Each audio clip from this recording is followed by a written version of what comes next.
quick add-on video about Vensim and a slightly more advanced feature that might be useful to you as you're working through your models. So rather than when you graph, rather than having to click on a dynamic variable and then choose to graph it, it may be useful to actually embed a graph in the plot so that it's sort of always there. The way you do that is with this IO object, but you actually have to create a graph first in the control panel. So I'm going to click on this control panel and go under graphs, and you see I have no graphs here. And so what I can do is I can say, well, I want to create a new graph. So I'll say new, and it now gives me this dialog here. So I can, the name of this doesn't matter, you just makes it identifiable. So I can say I want to, I'm going to plot bacteria, the title of the graph. So this could be, I could just make this more exotic, bacterial growth over time. And then the x-axis, I select my x-axis and it shows me all my dynamic variables, including hidden ones.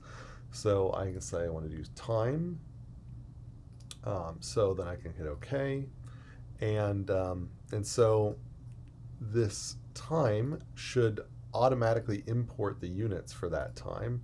So I don't need to specify units. It should automatically sort of have that there. Now I can also do things like I can change the x-min and x-max. So you might simulate for a long amount of time, but you actually just want to plot a small amount. But so I don't have to, if I don't put anything in here, I just use the simulation time. But you could, say that I only want to plot from 1 second to 2 seconds or something like that. And you can adjust things like x divisions and so on. You can also hide things if you don't think it's useful to have the legend, for example. You can get rid of that. Okay, so then I have to decide what I want to plot, and there are a bunch of different types of plots, and so that's kind of even more advanced. So I'm just going to leave it under the normal one here, and I need to then select a variable that I want to plot. So I'm going to plot bacteria as my variable, and I could plot multiple of these bacteria.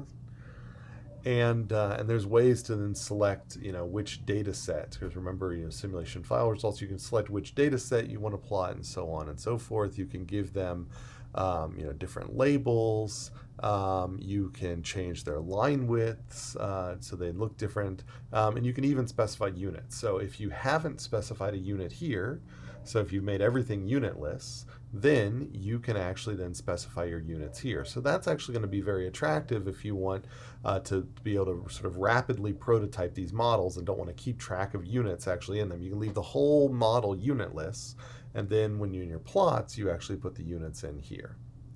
Okay, and then I can also select scale. So this is sort of whether it's going to auto scale or not. So I'm just going to leave everything in the default. And before I save, I can hit test output, and it shows me this is what your graph is going to look like. And it says, I've got this on the y-axis. It says bacters. Up here it says bacterial growth over time. And it's got my legend down here. Maybe that looks okay, but I might. Let's say I want to actually change the label here. I'm going to make the label bacteria, and under the units, let's just see what happens if I put in bacteria instead of the bacters and I hit test output.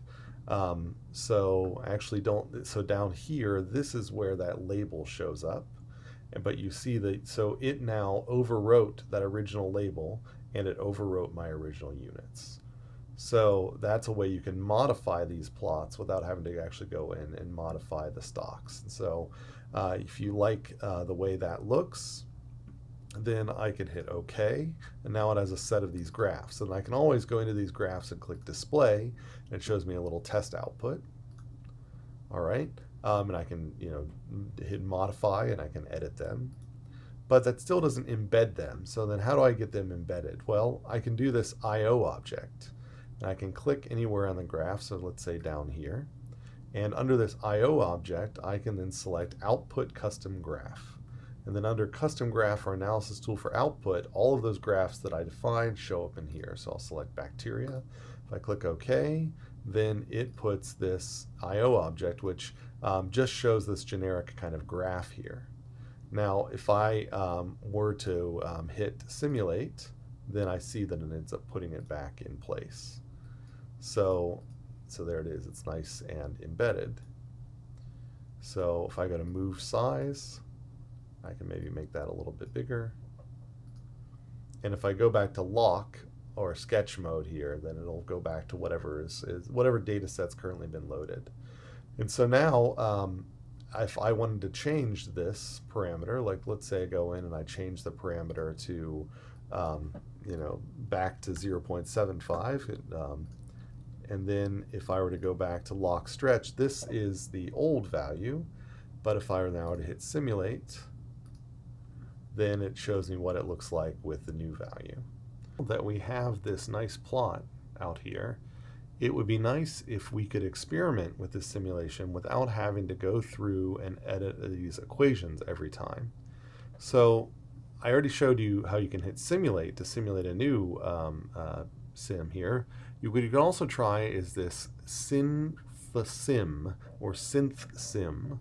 If you click on that tab, then what it does is all of your parameters, these things out here, get little sliders on them. And you notice that all of the dynamic variables overlaid on top of them is a little thumbnail of their actual trajectories. And so if I mouse over them, I get kind of a better view of that. And so I then have my embedded plot down here. So this will happen even without the embedded plot, but the embedded plot allows me to kind of zoom in. So now I can take these sliders and I can drag them around.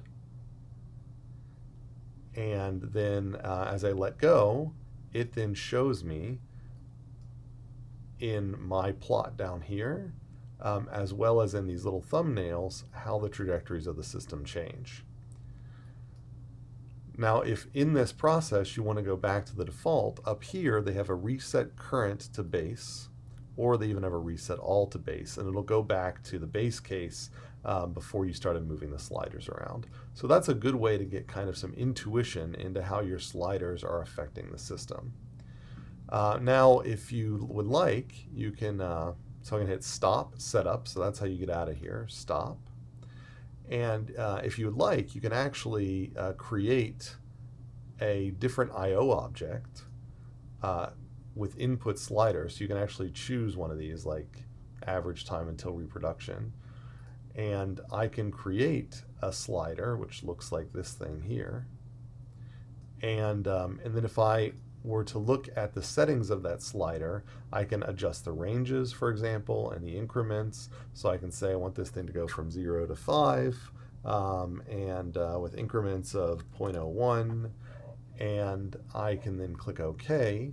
And now if I do that synth the sim, then it actually is kind of a bigger version of these little sliders that are down here, but I have more control over it. So I can't, you notice these sliders, if I try to drag them, I don't actually kind of know what ranges they are. So like with average lifetime, went up to 20, but why did it stop at 20? But in here I've actually formally specified why it should stop at 5 and 0. And so this can be a nicer user interface element than these little ones down here. So that's a way you can add those. But usually these, I'll delete that. Usually the little sliders that pop up under these parameters when you do synth-sim are good enough. So that is just a brief introduction of how to embed these plots and then actually dynamically adjust these parameters so you can play with your simulations kind of in real time.